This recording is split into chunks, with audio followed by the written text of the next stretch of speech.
You're getting me started on this topic.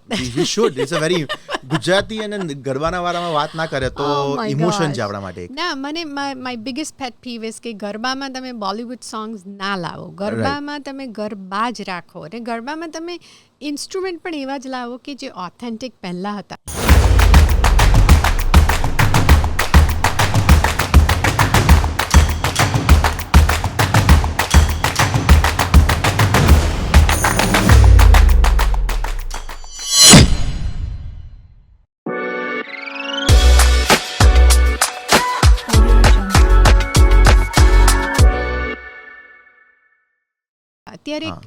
અત્યારે નવશક્તિ ગરબા કહીને અમદાવાદમાં છે.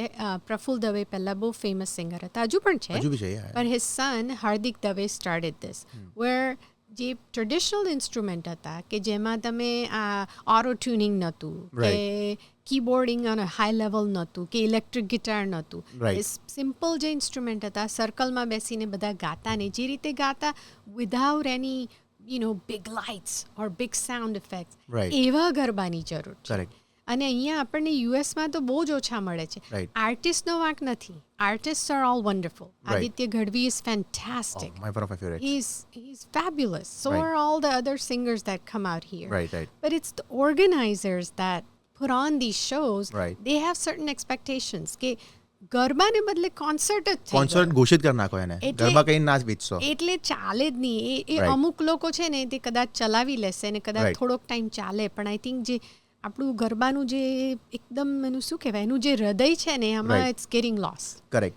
હવે એવું બી છે રાઈટ, બેગર્સ કાન્ટ બી ચૂઝ. હવે આપણે એવી જગ્યા પર રહીએ છીએ જે ગાય છે ગભરાઈ દો, ગરબા કરી લો. કે somebody the other day said to me કે તમે શ્રાદ્ધમાં ગરબા કરો છો. અરે ભાઈ પણ અહીંયા ગરબા જ માંડ જે થતા હોય લોકો પેલા ગ્રુપ ભેગા કરવાના, એક્ઝેક્ટલી ટિકિટ વેચવાની, એક્ઝેક્ટલી. અને વીકેન્ડમાં થાય. અને આપણે થોડા લાલચી પણ છીએ કે આપણે આપણી ગરબાની સીઝન અહીંયા 2 મહિના ચાલે, 10 દિવસમાં પતી જાય. બહુ લાંબી. અમને ઘણી વાર પહેલા પૂછતા હતા કે તમે હજુ ગરબા, ભાઈ 9 દિવસ તો થવા દો, અમારે 9 દિવસ કરવા માટે વીકેન્ડ જોઈએ ખાલી. વીકડેઝમાં કોઈ આવે બી નહીં. આપણે બાકી આપણા ઇન્ડિયામાં તો આપણે બધા હોય તો એવરી ડે 9 દિવસની નવરાત્રી હોય રાઈટ. આપણે તો અહીંયા લિબર્ટી નથી, આપણે ખાલી વીકેન્ડ્સમાં કરીએ. Exactly. But then it's not like possible for people. And not every weekend also works because we also have festivals here. જેમાં લોંગ વીકેન્ડ આવે તેમાં you don't want to go to a garba. You want to actually spend time with the family. ખાલી weekends are for garba. We have to adjust, we have to assimilate everything. Too much things going on for us, right? And well, festive season for us becomes a little stressful. Yes. આપણે August પતે ને રક્ષાબંધન ને બધું ચાલુ થાય ને એટલે okay હવે શ્રાદ્ધ આવશે, પછી નવરાત્રી આવશે, પછી દિવાળી આવશે, હોલોવીન આવશે, પછી થેન્ક્સગિવિંગ આવશે. એટલે ખાલી we're not looking at the Indian festival, we're also looking at the other festivals. End of the day it's a human nature, right? And celebration or festivities comes ત્યારે આપણે બધા blossom થઈએ, and that's the best part of the year. Towards the later part of the year જેમાં આપણને આવું બધું કરવા મળે આપણી રીતે. અને બોલિવૂડની વાત આવી હતી ને તો આપણે આપણી ગુજરાતી ઇન્ડસ્ટ્રીના વારામાં તમે ગુજરાતી મૂવીઝ બી બહુ જોતા હશો અત્યારે રાઈટ. અને અત્યારે તો બધા ઘણા બધા, તમારો ફેવરેટ એક્ટર કોણ છે અત્યારના ટાઈમમાં? બાપરે, ગુજરાતી મૂવીમાં મારા માઇન્ડમાં એક છે, પ્રતીક ગાંધી છે.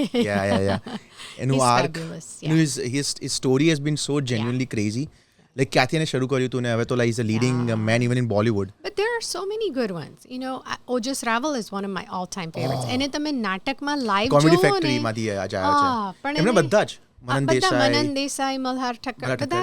મલ્હાર ઠક્કર નથી. Malhar was not part of the Comedy Factory. Deep Om Vaidya. Yeah.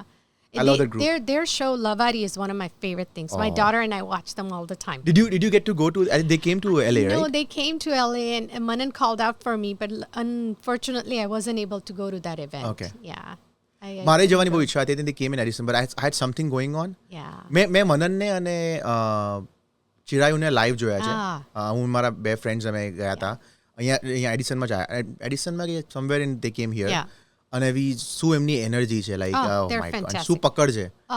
Gujarati મને એવું હતું કે ગુજરાતીમાં 1.5 કલાક કોમેડી સ્ટેન્ડઅપ કરી તો કાઢશે જ, મને ખબર હતી, because they are artist right, they have been doing it for years. મેં કીધું ઓડિયન્સને કેવી રીતે ગ્રીપમાં રાખશે. અને ખાસ કરીને મનન, એનું તો જે કમાન્ડ છે, oh my God. Manan and Vidya are one of the nicest people I know. I've met them in India when I went there. Yeah. He's one of my his whole crew is one of my dream guests. Somewhere down the line we will get them on it. પણ એ લોકોની જે even મનનનું તો presence બી ખતરનાક છે. Like live સમય તમે કોઈ comment કરે અને how do you it's that આપણે ગુજરાતીમાં કે હાજર જવાબી because એનું તરત and it's partly because they're very genuine and true to their craft. Right. કે એ લોકોને છે ને એ ચારે ચાર જણ એ છે ને ચિરાયુ, મનન, ઓમ ને દીપ એ બધા છે ને they're having fun in life. When you're just humor is your focus, પછી બાકીનું બધું ગયું તેલ લેવા. It's like everything all falls into places. You're just having a good time. તમને એક વાત કહું, તમે કહેતા ને ગરબામાં ઇલેક્ટ્રોનિક ગીટારને જો લાવવા જોઈએ ને તો ગરબા શફલ જેવું જ લાવો કે થોડા ગરબા ભેગા કરીને. I laugh because my nephew ત્યારે તો 3-4 વર્ષનો જ હતો, એને બહુ જ ગમતું ગરબા શફલ. અમે તો હજુ બી અમે આમ ક્યારે ભેગા થયા હોઈએ રાત્રે બધા બેઠા હોઈએ તો અમુક વાર ગરબા શફલ તો બહુ ટાઈમ ના હોય અને બધા ગરબા પૂરા ના સાંભળવા હોય ના તો get out of the way.